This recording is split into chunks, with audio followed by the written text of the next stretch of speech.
Meanwhile, I've got water. There's just no Sononi this week. Nope, this one's mine. This week, the concept of DonBrothers gets expanded upon dramatically, as just like replacements exist for the current companions, so too are they the replacements for those who came before. How the hell are we already at 21 episodes? I feel like it was just a couple of weeks ago that we started this whole journey together, but anyways, here is DonBrothers 21. After a brief old-timey film of a cook who can't cook because he's killed folks, we are taken to Shinichi, who reiterates that he's got more imagination than Kirame Red. While spotting some kids playing soccer, a kick gets too fierce, making him transform in public. I mean, they were gonna reveal themselves last week anyway, so this is fine. Except it's not. Some Yakuza looking folks and a blue Hawaiian shirt guy witnessed the whole ordeal. With chloroform on hand, the Yakuza guys snatched themselves up some blue MONKE. Strapped to a chair and taken to a messed up warehouse, Shinichi is presented to the head guy. Though something is not right. This MONKE isn't the MONKE that he's looking for. It's action film time as we get multiple angled shots of a vehicle just busting in. It's Hawaiian shirt guy and he tells Shinichi to come with me if you want to live. Quickly doing so, Shinichi busts out of noodles and eats the only real food that he's getting all episode. Getting into the vehicle and speeding away, he introduces the Yakuza looking guys as the Matsui family. He then introduces himself as Shirai, the previous Saru brother. Not to leave another plot point from last week off the table, Black Kaito's got some merch to sell, throwing it all into his cafe. While discussing this previous Saru brother, he acknowledges never meeting them, since when one is given the powers, they have to fight, or else they lose the power eventually. Our current team is the only team that apparently has gotten it right so far, but how many came before and failed? 5,000. Man, those folks were probably hella greedy. I wouldn't even be surprised if some of them were the folks in the cubes in the Noto space that we saw some episodes back. Taro as well has never ran across any of these previous users. Detective Juuto returns and is hungrier than ever. And he's got more than meat on the brain, now he's going after Anonis. That's when baby Murasame shows up to help, at the guidance of Mother. It took like 3 episodes, but he finally starts to question his mother. Though, not before Evil Jiro shows up. So I guess that Anoni is dead, right? Yep. How about that Juuto? He was in pretty close enough proximity. Is he gonna fight y'all? Nope. Okay. DonBrothers, everyone. We actually get a pretty good but short fight between Torbolt and Murasame. Busting out some breakdance moves versus wild moves, Murasame avatar changes without a gear. And then Torbolt's gear props just keep bothering me. I mean, look at this size difference.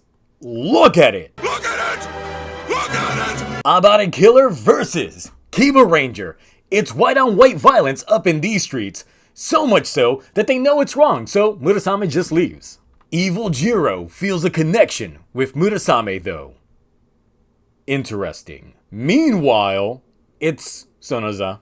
Deciding to be our next Noto brother pairing, he kidnaps Haruka and takes her somewhere. See, he's been obsessed with her manga, and he wants her to make more content. Smacking her with a deadline of right now. Now how is Haruka gonna come up with a plot point in such a short amount of time? Oh wait, she lives off having the spotlight thrown at her.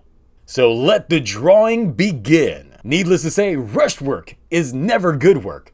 And this is the most human acting that we've ever seen from Sonoza yet. Trashing the work and forcing her to just do it again. Back with the Blue Boys, Shirai is out having some ramen when Shinichi shows up. What's he gonna order with no money?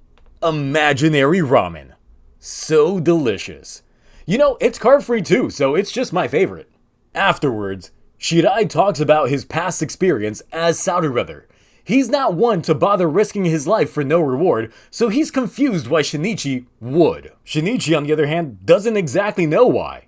So, it's whatever. let's go take on the Yakuza. Over at a noodle house, they aren't even Yakuza. They're ramen people. The backstory to it all is that Shirai used to be part of the ramen homies. But once he got his Don Blasters, the first thing he did was went out, get some bitches, dust some folks, and snatch up a spot near the best idol, Cola-chan.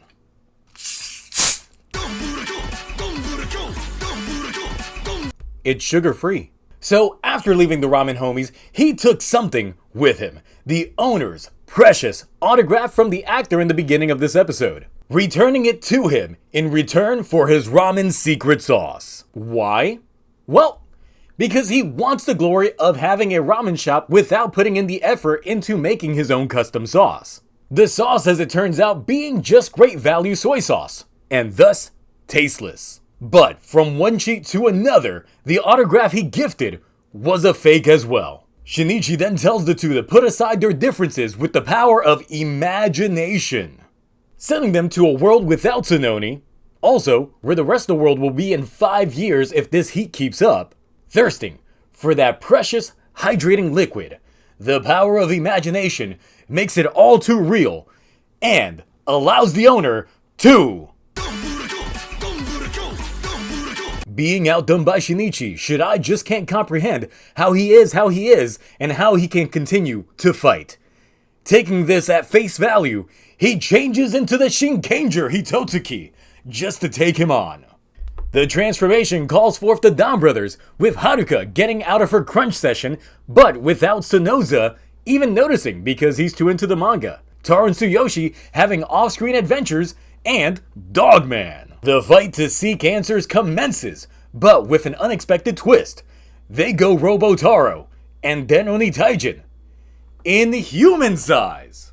We haven't seen this since like Oni Taijin's debut. It's the clash of the samurai swords in front of a shrine. Thematically, it's pretty good. With the Hitotsuki defeated, Shinichi checks out a new ramen cart that has opened up. Headed by a memory-lost Shirai, he serves only imagination. With this episode, we get a mostly Shinichi-focused plot point, but they still manage to pivot towards our girl Haruka. Sonoza finally feels like he's getting some development, and the lore just keeps building on this show. And for that reason, it is getting the Aba Ranger A. Right? Being introduced to the prospect that the DonBrothers have been a thing for a while is one thing, but another is the rabbit hole of how and when the DonBrothers even first started. Was it the appearance of Taro as a baby that triggered the blasters? Or did the blasters not start showing up until he actually became Don Momo? But that also begs the question, was Taro always Don Momo? Or, if not, when did he get the form? Was that game that triggered the glasses and the henshin devices deliberately set up by the Don clan, or another power? My mind needs these resolutions. Either way, 5,000 is such a large number, and everyone being so greedy with their powers really shows that the Noto were right in trying to eliminate the greed. Though you could say that our current companions have their own brand of selfishness, it really is their chance encounter with Taro that really is allowing them to progress. Wait. There's plenty of times in which the Don Blasters would just show up and transport them to the battlefield.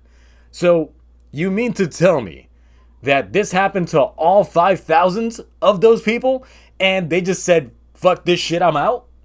Bruh. What I find interesting is that even though Shirai remembers being Saru Brother, after being destroyed, he seemingly forgets that asterisk on his life. Jiro's whole dynamic with Murasame this week does have me leaning towards the prevailing rumor that those two will end up meeting up, as Jiro currently remains as an anti-hero, hell-bent on getting back at Taro, while Murasame is just being commanded like a lapdog. It would also explain the coloration on Torobolt's mech. Now back to Shinichi. As a character, he still feels more or less the same, even with the prevailing feature in this episode. However, we all know who the real main character for this week's episode is. Black Kaito. Anyway, what did you all think on this week's Ramen Brothers, Haruka's manga crunch, and the back catalog of DonBrothers? Will we get more? Or will this plotline just exist as a piece of information on the wiki? That's it for me. Remember, if you can't get the hydration you need from water, imagine it. Or find something else. Until next time, I'm out of here. Bye.